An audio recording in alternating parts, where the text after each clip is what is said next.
Morning, family. How you guys doing? Hello. Thank you for joining me, Toya with the T, and I'm back with a new hairdo, of course. But I want to thank you guys for being so patient with me while I've been gone. It's just been a lot going on, honey, because the devil, honey, always trying to intercept. But you already know Toy with the T in the building. We ain't gonna let him do it, honey. We got some work we gotta do. We got some riches that the Lord said we gonna have, y'all. So Toy with the T back in the building, man. Well, since our last show, since I was on screen, we've had a lot to transpire, y'all. Um, we're at like day 56 of the protest. For those of you that know that I was very active with these recent protests. And I just made it my business to make sure that I was out there because I'm totally against some of the atrocities that has been happening. And before I let it spill over to my family, I feel like it's just best that I activate my voice, my power, and who I am as a whole. I'm not going to sit back and expect for a Congress or a governor to do more than what I'm doing. I'm not going to sit back and expect Kanye or Jay-Z to do more than what I'm doing. I don't even want to go there.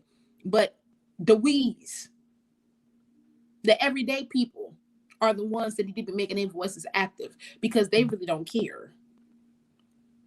So I feel it's my duty and it is an honor to serve my people, to protect my people, to teach my people, to guide my people.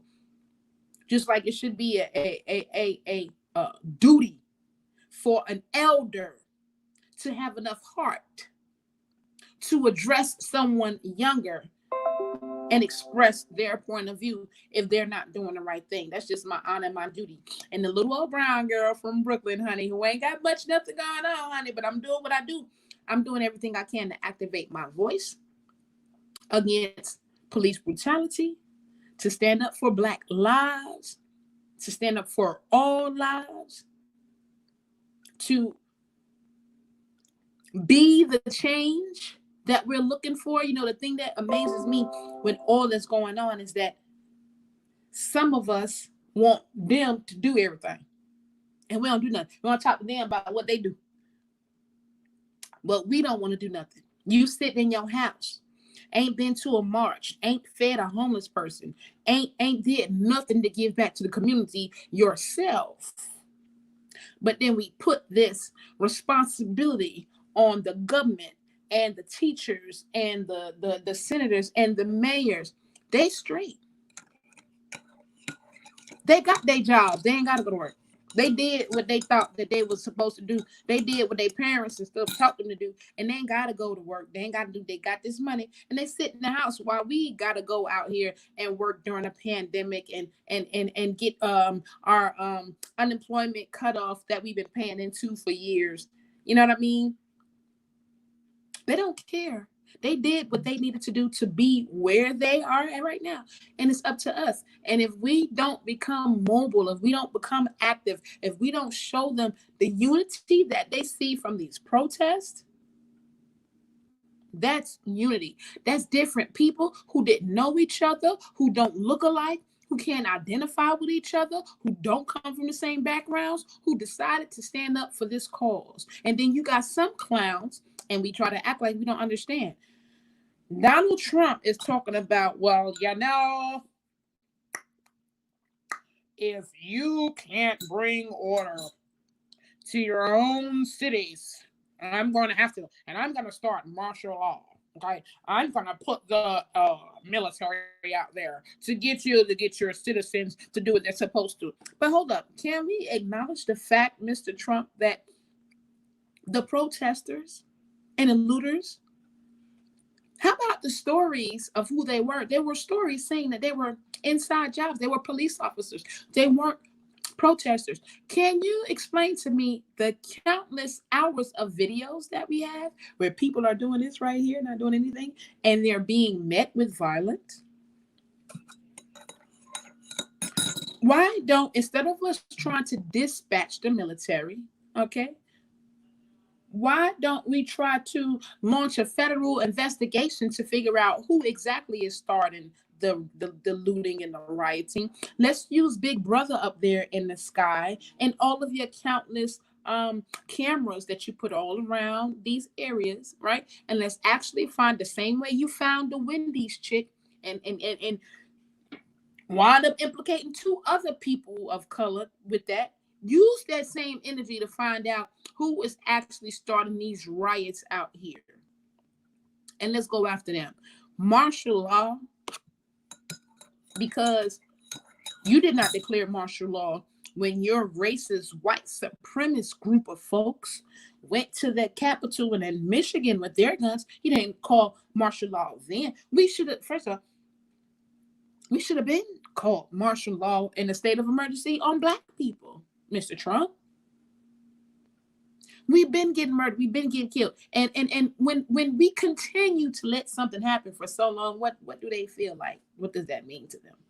When we continue to let something happen for so long, they feel like it's okay. And then you want to say, all lives matter and Black lives don't matter. They matter to Black lives. So what you're saying is, well, y'all killing each other so I can kill you too.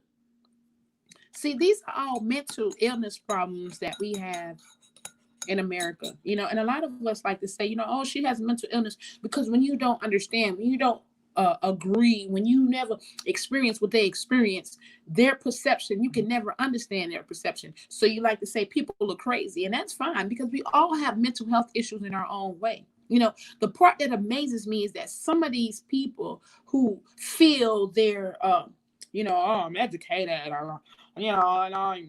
I'm doing what I'm supposed to do. You forgot about your wicked lives and your wicked actions, and you stand here today and want to declare with your mouth somebody else's craziness. The child molesters like to say that the people they molested was crazy too, right? The rapists that been raping people that own the business, they like to lie and say people is crazy too. Abusers and manipulators, they like to call other people crazy too, because they're very well aware of what they're doing. And some of us get so high and mighty and on our horses that the only point of view that's right, the only point of view that need to be understood and looked at is yours.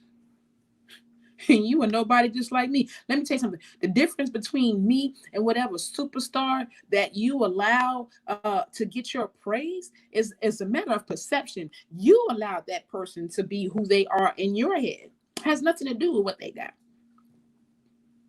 But we are seeking to be led. And in a day like this, we need real leaders. And considering the fact that we are being led by people. Hold on, y'all. I gotta put the volume down, y'all. Hold on 1 second. But yeah, we're being led. We want to join gangs, and we want to, get on Instagram and Facebook and get likes and things like that. We want to conform to whatever else someone says instead of being leaders of our own. I don't think we understand that when we raise our kids and we tell them, listen to your teachers, listen to your elders, listen to those people outside of me, because humans don't do the right thing. We are teaching our kids to be led subconsciously, and we don't get it. And when they listen to the teacher that touches them and tell them not to say anything, when they listen to the uncle that touches them and tell them not to say anything, you got to keep in mind you told them to listen to this person for 5 to 7 years. It's routine for us to be led, but we need to start breeding leaders. Okay, so now in this day and age, we're on like day 57 of the protest. Okay, they're still claiming that Black people are violent. We're still seeing countless videos of police brutality and police misconduct that the president is all for it. Why? Because the state and the stench of America was always based around this treatment towards Black people. 1960 something, they just told them stop.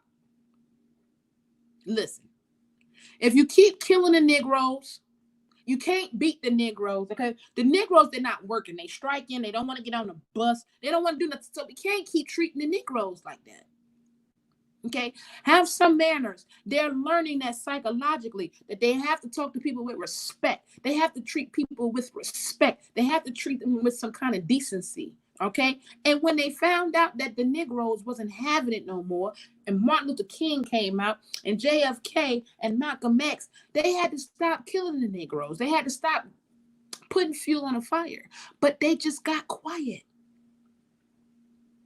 You know how when your mama them basically your mama them about beat the brakes off you, right? And then you went on to school, and then when your mama got to school, the teacher said something to your mama, and your mama felt the kind of way. So now the mama, she kind of when you get back home, because somebody else can check your mama on beating you.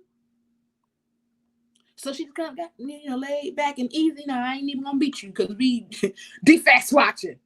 Y'all know what I'm talking about. Anybody that done been through defense, anybody that had defense come back to half, you already know your mama shook on scared. She ain't trying to beat you. They're gonna be the nicest mama ever, because defense is lurking. That's what happened from 1964 till now with the racism. It was like defects got involved. And it was like, okay, yeah, we don't want you taking our kids because we still need them to turn that channel. We still need them to get up and get that glass of water. And I don't want you taking our kids no more. I don't want y'all running away. I don't want y'all to get killed. Because if y'all get killed and die in here no more, we got to do work. I told y'all the joke about that's why white people foot so flat, because they ain't get no work for 400 years. And ours is big because we did all that bending outside in the cotton field. So only thing they did was behave themselves and not make it so blatant. And then they put it in laws like affirmative action. Oh, you don't like the Saints, you're fired. They put it in laws and amendments, and while they kept us distracted with fines and fees and laws and things like that, we lost out on really focusing on what they're doing. And now it's like, we're here to fend for ourselves, and we're in a situation. And I'm going to give a couple of suggestions that we probably need to work on, just as a race, all right, and as a group of people who stand with Black Lives Matter. I'm going to propose something here, and I have a very dear friend from New York named Sophia Ife. Again, please keep in mind, I love people from the core. There's nothing that would ever tear me from any one of my friends. You can believe what you want to believe. You can say what you want to say, express what you want to express.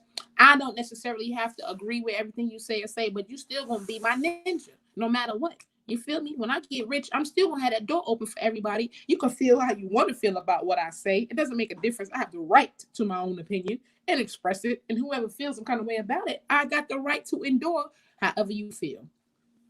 But we don't exactly see eye to eye on everything that we talk about. But I will say this one thing that I do agree on, and she says to nationalize. Now listen, Jews, they got paid, right? There's a couple of other people nationalizing.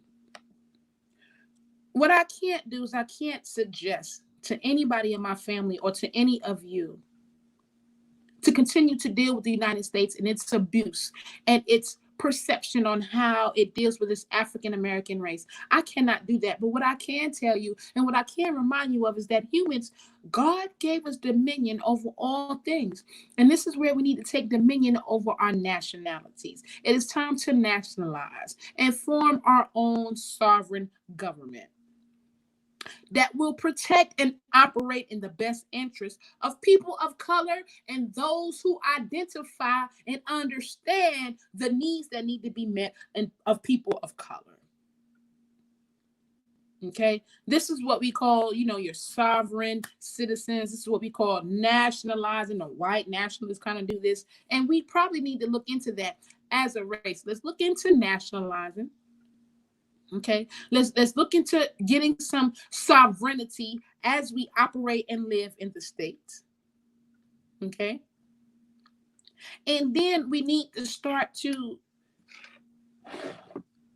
when they give us reparations, okay, we're not going to do this like we did the last set of reparations, because some of your grandmothers had houses that you sold because you was too sorry to get up off your behind and maintain it. A lot of our land and acres, they got sold. You sold them to big, huge companies for millions of dollars with little itty bitty stipulations. So we're passing down debt in our society today. And in order to keep from doing that, it's probably best that like I said, we nationalize. And we begin to gain some kind of sovereign unity among people of color so we can then begin to build our own economic empires. Okay. And as we nationalize and sovereignize, we need to take these reparations and not spend it with Polo and not spend it with Mercedes Benz and not spend it with these organizations that we know are ripping us off. We need to take this money of reparations and begin to create in every city, every state, every county, 13%. If it's 13% of Black people, every single state and county that's a part of the United States, 13% of your city, state, and county needs to be dedicated to people of color and people who support the views and the purpose of Black Lives Matter. Stop acting like Black Lives Matter is something that just want to destroy everything. Stop. 3 years ago, I walked into an office and said something about Black power. And when I tell you this white man said, shh, shh, girl, white guy. He looked like he was white and gay too. He said, listen, I'm going to tell you right now, anything with Black power, they finna shut it down. They don't want to hear that. I'm like, what? He's like, no, ma'am. They not going to want to hear no Black power. They not going to be working with you. It's going to be a little complicated to sell them on that because they're not with Black power. What? So you're not with empowering us. This is why I need to break away. This is why we need to break away, you guys. Let's check out some nationalization. Let's check out some sovereign citizenship. Okay?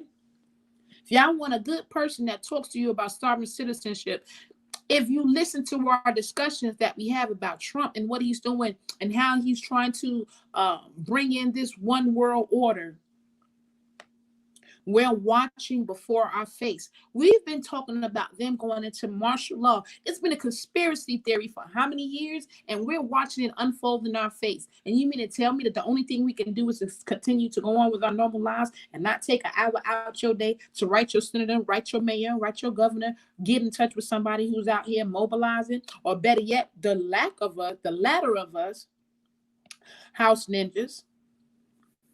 You in the house telling them that we out here doing this, that, and the third, and we not.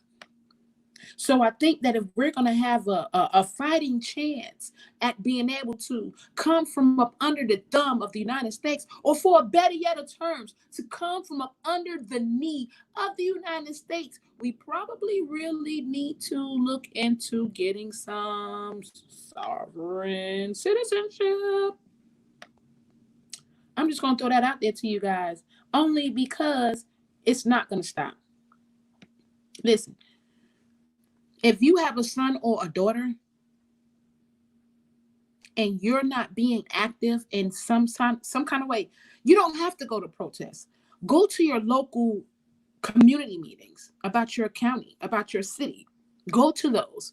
Go see what they're doing. Go see what they're planning next. Go see if you can even afford what they're going to be doing in 10 to 20 years.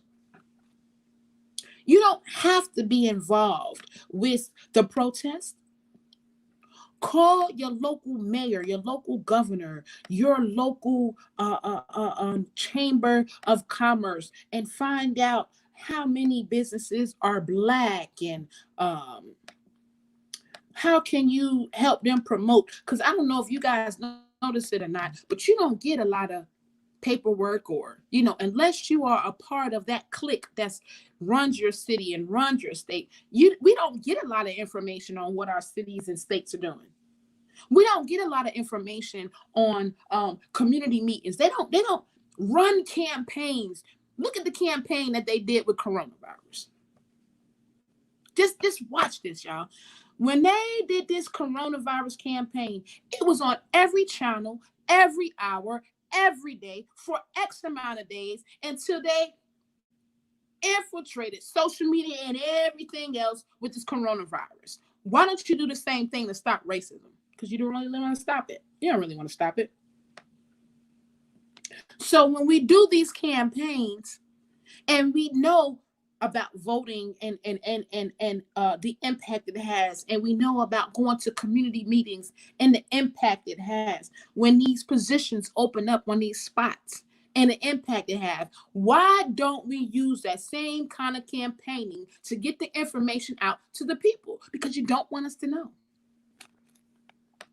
And long as we stay trapped up in our jobs and working, that's why you make it so hard with inflation. That's why now you're starting to raise the rent barrier up. Just look at how this went down since 1990, right?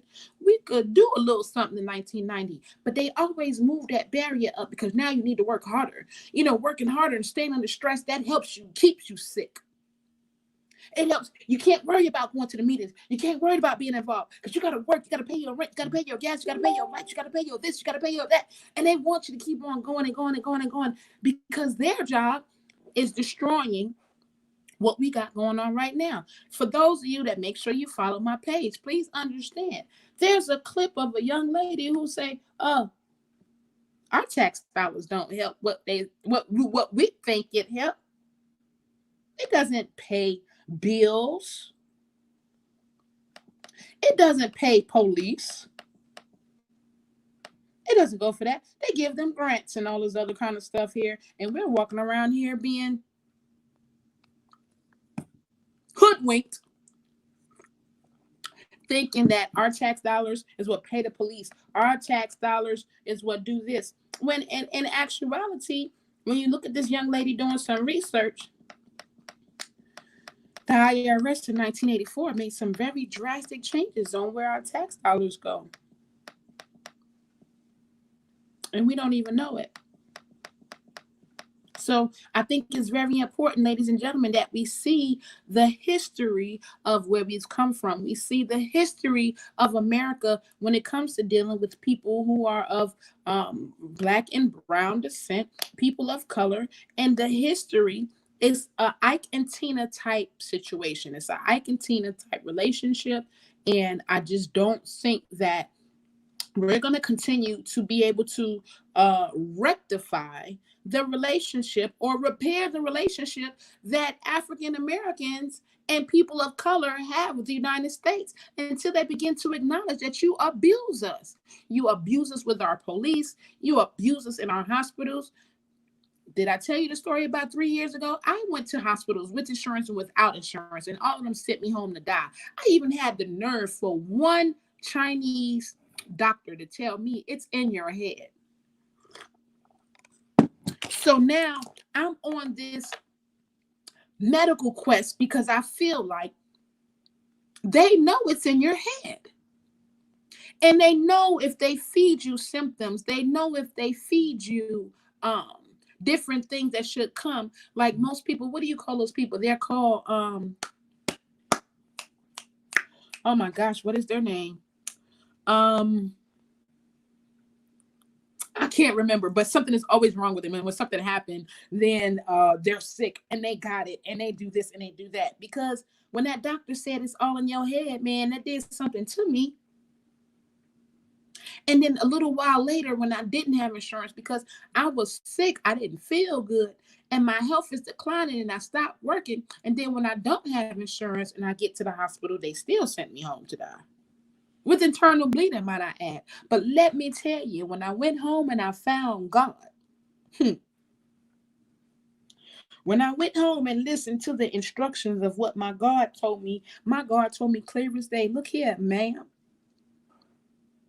You have helped manifest your own death. For 20 years, you sit up here and talk about how miserable life is and how you don't want to live and how this is a gooder time than any and how, Lord, you're still here. Well, you know, as much as you've been saying you don't like it and you want to die, you better opposite that if you want to live, boo. I'm going to point you to this book. You can read it or you don't. I'm on, my healing is there. You can receive it or not. My word is here. You can receive it or not. And what you gonna do? And I begin to quest and I begin to read my Bible and I begin to listen to the word that proceedeth out the mouth of God. I begin to eat and do Daniel diets and fast and all these things here. And here I am 3 years later, back brand 100% new. Ain't been to a doctor since because I don't believe that the spirit of America believes in our atrocities, nor do they believe that they need to review or investigate everything they do moving forward. No, we don't do the right things in hospitals. We do send people home to die because not insurance. We will not give them the top best medical care because they don't have insurance. That's not right. I'm not going to work under those circumstances. And we, the people, need to start being mobile. And like I'm saying, in this day and time, we're at the brink of a revolution. How did the United States form the United States here? Does anybody know that backstory? Do anybody know the backstory on how the United States got here and how they got started and all this stuff here? We know they came and they took the land from the Indians. We know that part. But do we know what got them here? The backstory behind the people in the United States is that they were thieves of other countries. They were people who were exiled. Y'all know we used to exile people back in the day. You can't stay here. If you're not going to roll the way we roll, you can't stay here. You got to go. And they were exiled people. And back then, you got Henry VIII and King Disses and Queen Dozes and all them there, honey. They decided to come over here on a foreign land. Imagine being at work and you got this new project manager. And this new project manager then came up with this way, and then everybody from your old job is gone, and then these new people come in and they're like, hey, you got to do this way. And you're looking at them like, wait a minute, hold up, I ain't never seen you before. Well, yeah, we just brought the company over and, you know, this, that, and third, this, that, and third. You're going to be like, wait a minute, hold up. So where's my boss? Oh, well, your boss doesn't run this place anymore. But from now on, we're going to be taking over all of this. That's not your locker anymore. That's not your office and that's not your desk. Instead, we're going to put you down there in the basement and y'all going to get a whole bunch of little cubicles. And then we're going to do this, that, and third. You're going to be sitting there like, what in the world is going on? That's kind of what happened when they came over from them places over there. They were the thieves. They were the criminals. They were the people who got exiled. They're the people who just could not deal and understand and comprehend what this specific group of people was doing. They came over here and they said, well, you know what? Let's go on and put some clothes on. We're more civilized than the Indians. We're more this, we're more that. They went over there, told the Indians what they're going to do, slaughtered them all, and they assumed their property. And they began to form America. So if you want to know more about how America started, I need you to Google a couple of things. Google the land rush of 1889. Google the land run, which happened shortly after. And then you're going to Google the Homestead Act. And if I'm not mistaken, I still believe that they give us grants for the Homestead Act. If you look at these three things, it's going to give you more information on what happened with the Indians. At least this is the written information. Y'all know we never know the truth out of these books, right? Now, the only book that I'm going to revert to is the Bible, because God said that that's just his book. And he started talking to me through that book, regardless of what humans did. So I'm not going to allow another book to come and override this book. However, the books in the history that they have left behind, if you go look up the land rush, the land run, and the Homestead Act, it will tell you some very vital information on how they came and acquired 200 million acres of property from the Indians. It also begins to tell you how when the Indians were resistant, see, listen, the Indians, they weren't savages, okay? They just protect their land, okay? And when they got over there, they didn't think that they was going to be slaughtered and killed the way they were, but they were. And when they were done, after everybody that they slaughtered and killed, they auctioned off millions of acres of land to first come, first serve British and other people of non-nativity. And they lined up along the Mississippi River and what we now know as Oklahoma and those things there. And at that point in time, supposedly started the process to acquiring a lot of that land in Oklahoma. Now, we got to go back a little bit before then, because we got to keep in mind, in them 1700s now, they said some other things went down and transpired in the 1700s. And this is where we're about to start finding holes in their story. So I need you guys to research those things for me, because until we learn how they took over, we won't know how to take over. Okay, just keep that in mind, right? So now they went and they came and they took these people's lands and they acquired 200 million of these lands, and they do what they want to do. And they built these plans and they built these laws and declarations and statements because they want to control us. And it's just because they said so. God didn't say nothing about them things. We're going to talk about the Lord, because a lot of Christians like to believe, oh, well, God says to obey the laws of the land. So the law of the land today states that gay people can get married. So you're going to contradict yourself now, right? Because you've been teaching us all this time to obey the laws of the land. And if they were talking about laws of the land of law, and I've been battling this with Christians,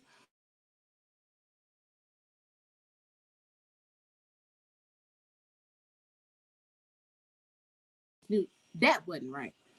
But when I think my opinion on laws of the land, look, if you water a seed, it's going to grow. Okay? If you dig rocks from the bottom, they're going to fall. Law of gravity. I just think the land got different laws that you just dare not cross.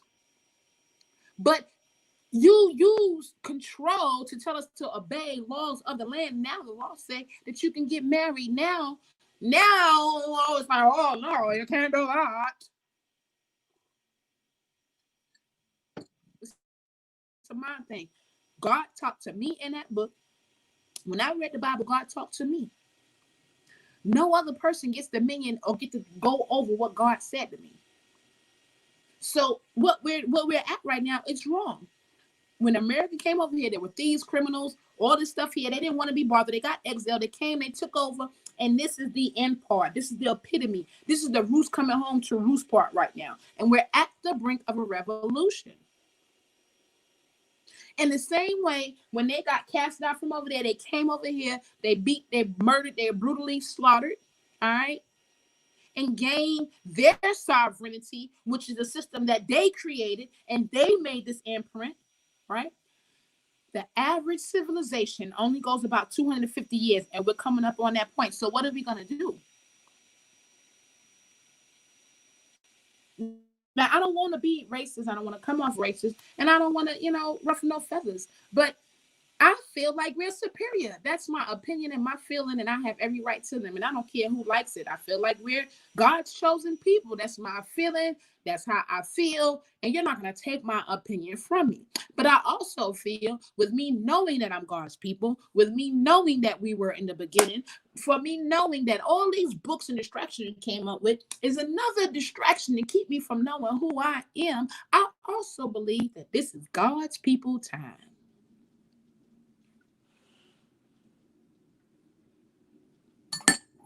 And when he say Gentiles, that's people of non-color. Them was the darkest Jews ever back then. They didn't have no shade. This is our time. And before we allow someone else to come and assume control, God only needs one to rise up. God only needs one to lead his people through that sea. He only needs one person to lead them through that wilderness. But when God get to leading you, man, he get to leading you to where y'all can have your own place under his law. Not back to the Pharaoh, not back when he came across enemies that weren't doing right, weren't living in his will. He gave us strength to beat and defeat and conquer them because they heard what God said. And that's where we are. All these people heard what God said. All these people in the streets protesting, they heard that calling from God. They heard him say, get up and do something. Don't sit there no more. They're doing y'all wrong. They're going to send you home to die. Get up. And that's what they're doing. And they're making movement. Now it's time for us. Us adults, we need to be on phones, man. We need to be going to meetings. We need to be outside of our all of our community and town meetings. We need to be there. We need to be saying something to them about sending our kids. Let me tell you something. If you are such a zombie to where you gonna send your kids to school right now,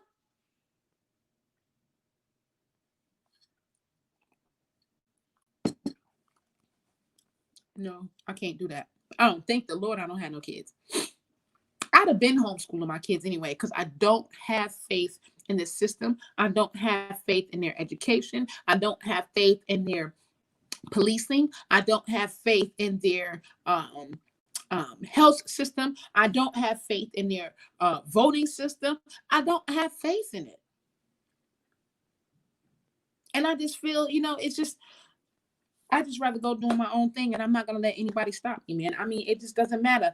I'd much rather die fighting for freedom and working to build a community that can serve people of color and be fair and operate with integrity and use equality as a guide to lead that community.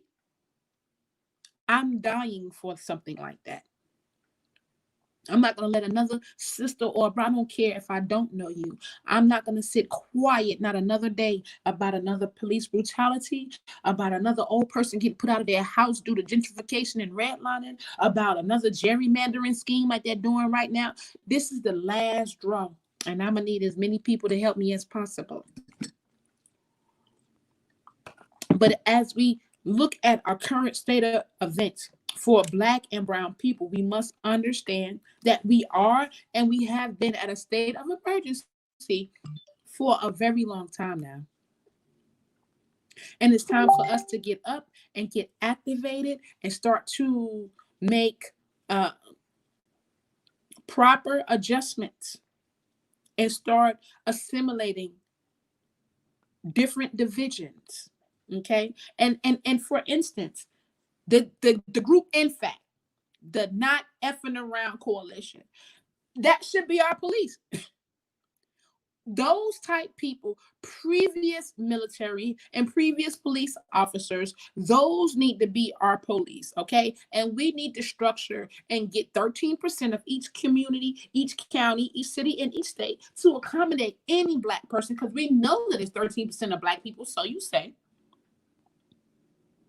And those 13% areas in those cities, counties, and states need their own military. They need their own police. They need their own electricity companies. They need their own manufacturers. They need their own water companies. They need their own everything because you cannot be trusted. You've showed you can't be trusted for the last 45 years.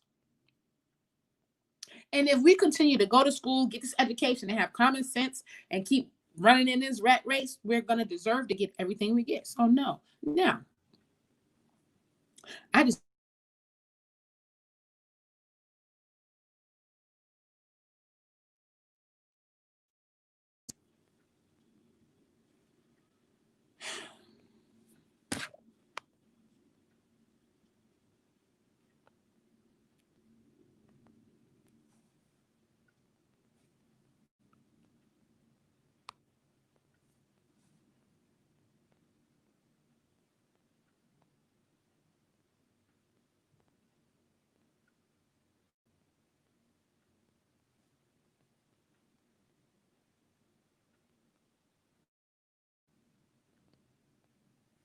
I don't know what happened. Your video went out. Your video went out, Toya. I don't know why. It's showing me. It's showing the screen, but let me maybe. We'll be right back. Can you hear me?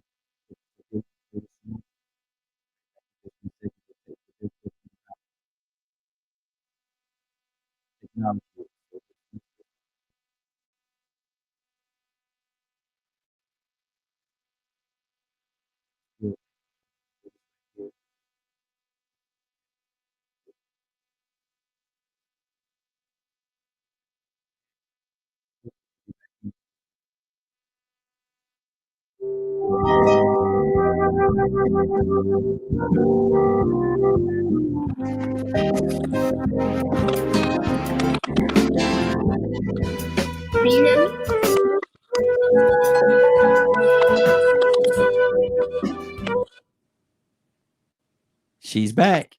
I'm back. Y'all already know somebody called and threw everything off, you guys. But no, where I was gonna go was I was stating about. I said I don't trust your education system, but for those of you know, y'all know I'm currently in college because I'm getting my PhD. Now I need you to understand the method behind my badness. In order for me to get my point across, they act like they don't want to listen to the little brown girl unless I'm a doctor or you can get your master's. You know, they want me to jump through these loops, and I'm willing. I'm willing. Because when I get finished jumping through these loops, I'm going to tear their butt out the frame. So I'm going to take these next couple of years and do about 8 of them. I'm going to get me 3, 4 of these degrees. And one of them going to say doctor behind them. And because y'all said that's what I need to do to write these books and be certified and, you know, to make my truth, I got to go to the school and get this degree. That's what I'm going to do. I'm willing to do that for my people because I'm sick of y'all. I'm sick of you. I'm sick of the mistreatment. I'm sick of the brutality. I'm sick of the lack of equality. I'm sick of it all. And I have to do something. I don't know about everybody else. I have to. So I'm going to be your step and fetch till I get this degree. When I get this degree, I'm coming for you.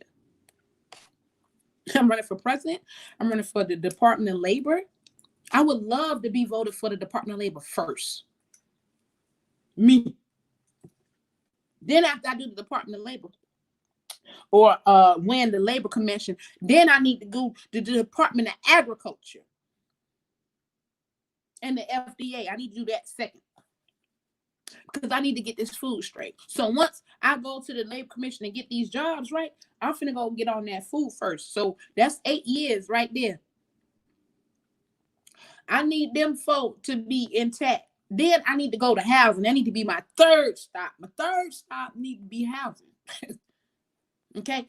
Once I get them, I'm just gonna go ahead and go for president because I'm not. But we don't have to do president, y'all. We ain't got to do all that. Let's band together. Let's nationalize. Let's sovereignize. If you need help finding this information, call me. I'll get you in touch with another homegirl of mine, another dear friend of mine, Sophia Ife. Go check her out on Facebook. She deep. We don't agree on everything, but we do have the same mission, the same goal, the same outcome we want, but we just don't, you know, if you want to say it's different, like she's a Muslim, I'm a Christian type, you know what I'm saying? Which she's not Muslim, but it's like we believe a lot of the same things, but some things we don't, period. But if you need help becoming a sovereign citizen or understanding nationalization and becoming nationalized, holla at us. We'll be more than happy to help you. And then we need to start to critique and build the actual plan. For those of you guys that stay on my page, y'all know y'all watch me, Toya with the T.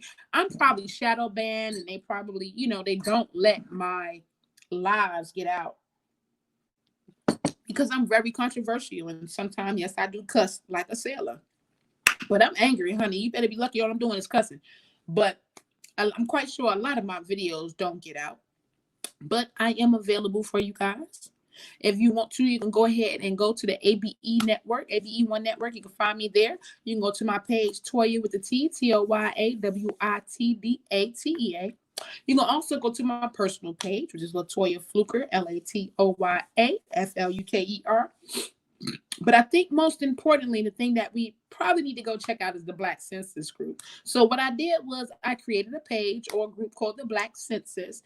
And basically I took it upon myself to activate who I am and say, you know what, look, I don't believe, I don't believe their numbers. So let's start to track how many Black people there really is. Because if there's only 42 million Black people in United States and there's 120 something million white people, like I don't really see, like, Black votes will never matter. I mean, I'm just saying, if you get all of the non-Black people to vote and it's 120 against 42, like that's uneven right there. So if you go to the Black Census page, THE Black Census spelled regular, drop your name and drop your area. All right.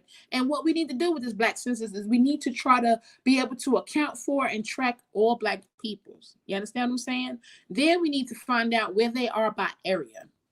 Then we need to be able to break down our own census, because you're listen, I'm 40 years old. They didn't have 4 censuses, and Griffin, Georgia street still raggedy as hell. As a matter of fact, didn't no Black people fill out the last census for the last 20 years?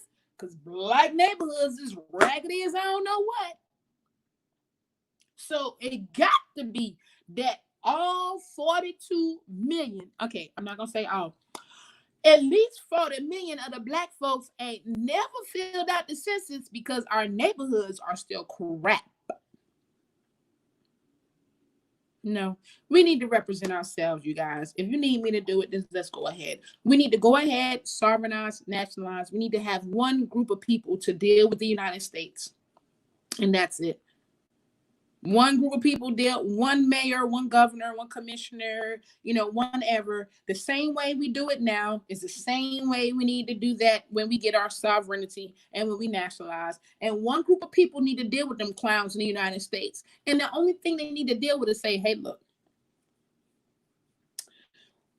we need this. We're going to build this.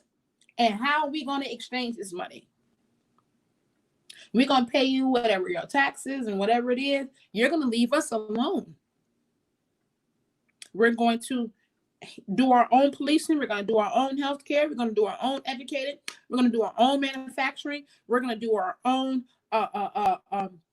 electric and our own water. We're going to operate our own government on our own. And let's work together on producing products and getting output on our businesses. That's it. All that dealing with y'all law, we just can't do that no more with them guys. I'm about to go ahead and wrap this up, but I want to make a comment on the morning show today. We heard about a case in Detroit to where 2 officers caught 2 drug dealers, which Black people, if we're selling drugs to our own people, you're just as bad as the cops. And if you're selling drugs or you're encouraging someone to sell drugs and y'all doing it together, You are increasing the chances of being dealt with by law enforcement who already feel like criminals are scumbags and they waiting to come kill you because they feel like you're a scumbag. So stop selling drugs to your own people in your own neighborhoods that fuck that white people put here for us to distribute. Stop doing that.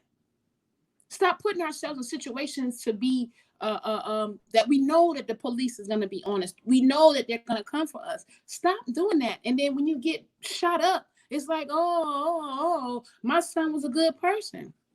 But anyway, so the cop pulled him over. Okay. When he pulled him over, he didn't pull him over. He arrested him. And he put his hands up in the air like he wanted to get rid of, okay, you caught me. And then they said the friend that was with the guy shot the police or shot at the police. The police pushed the other little kid down because he kept on shooting because he was just adamant about shooting the police. And the police shot and killed him. And then at the end of the day, the mom was like, I don't understand why they killed my son. He was a warrior. He was a genius. He was a this. And I made a comment about this one time before. Some of us misguided people encourages and raises these kids to be drug dealers, to be promiscuous, to be whores, to be prostitutes, to be pimps, whatever they got to do for money. And when they get hurt, when they get killed, when they get murdered, they all say that they was a good person. Charles Manson mama probably said he's a good person. Jeffrey Dahmer mama probably said they was a good person. All these people who got family members who kill people, who hurt people, who steal from people, who commit crimes and acts of crimes. Of course you're supposed to feel they was a good person, but they broke the law and they put themselves in situations where they can get murdered. I'm a good person too, and I went to beat somebody up in the mall with a bat. I wasn't good when I tore that head up, but you're not going to put your hands on me under no circumstances. I don't care who you are. I'm going to beat you back. And I beat him back. I was not a good person after that. You think he thought I was a good person? No. But you put your hands on me. And I say, oh, you're such a bad person. You're so evil. No. I tried to walk away like a lady. I'm coming back to get my stuff. You ain't got my stuff? Okay, well, boop, bop, boop, bop, boop. I went through the same thing. But, the thing that's amazing to me that when I went to jail, I was like, yeah, you're really a hard-earned criminal, aren't you? Just look at you. You're so small. You're so tiny. Oh, my gosh, you're so cute. You couldn't possibly have done anything. What did he do to you? That was the response when I got to jail. And like I told him, I just simply defended myself. Ain't nobody finna be beating me. You ain't, the judge ain't, the sheriff ain't. You can be the president. You're not going to put your hands on me and think I'm not going to hit you back. You can cancel that.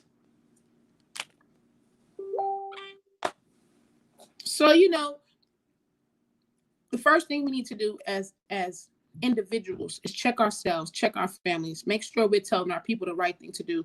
Do not allow our families to do things that is going to get them potentially incarcerated or have an interaction with the law, for one. For two, if you have a loved one and it's not your duty to stop them from destroying their lives, you're the problem. If you're an adult and you have people younger than you that are doing stuff that is not right and you're not standing up saying something to them, you're the problem. I wouldn't care how old they was.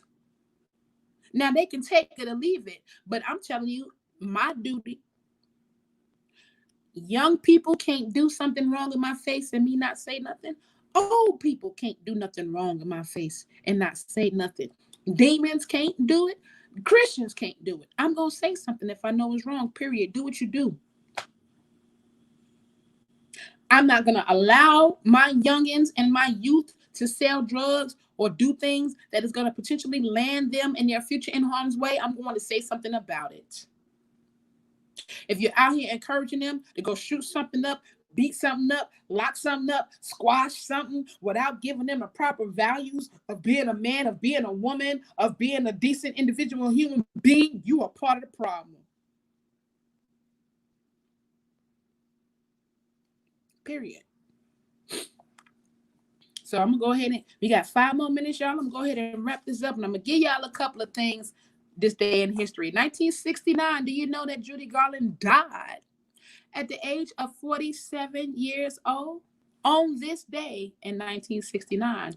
1976, Japan completes last reparations to the Philippines for war crimes committed during the Imperial Japan conquest of the Second World War. You believe that? Even they got reparations. 1992, well, Selena Gomez was born. That baby's special, though. That baby done demonstrated some things.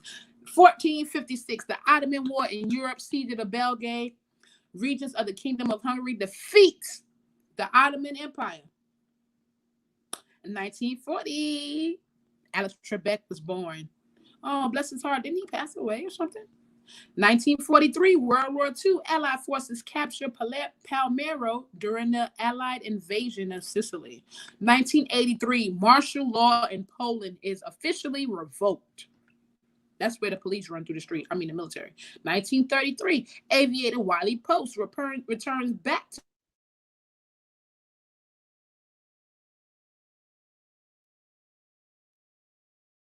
15 hours and 49 minutes. Wow, 1933 on this day.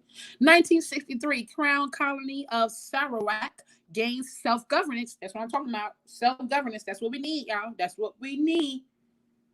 That's what we need. Those are just a couple of things that happened on today. On today. So I hope you like that. Oh, 1937, the United States Senate votes down Franklin D. Roosevelt proposal to add more justices to the Supreme Court of the United States. That was in 1937. Why would they do that? Neither here nor there, honey. Just remember, like Michael Jackson said, all I want to say is that they don't really care about us. And with us knowing that, we're going to have to care about us, and we're going to have to get together, and we're going to have to do our own thing, you guys. So that's it, you guys. I got 3 minutes left, man. I want to thank you all so much for joining me. Toya with the T. I know I got a lot to say. I hope y'all like to hear the new hairdo. Let me tell you something. I'm so angry. I said I'm just embracing all my black, every nap, every curl, you name it. Like police cars, just roll up and stop, honey. I'm with it. I'm just adamant about showing my blackness now because I'm just over it. But I'll be back in beauty and flair soon, but not right now, you guys. There's a lot of protesting and marching and work I got going on, honey. And it's just too doggone hot for these wigs, honey. But I got y'all, baby, when it's time.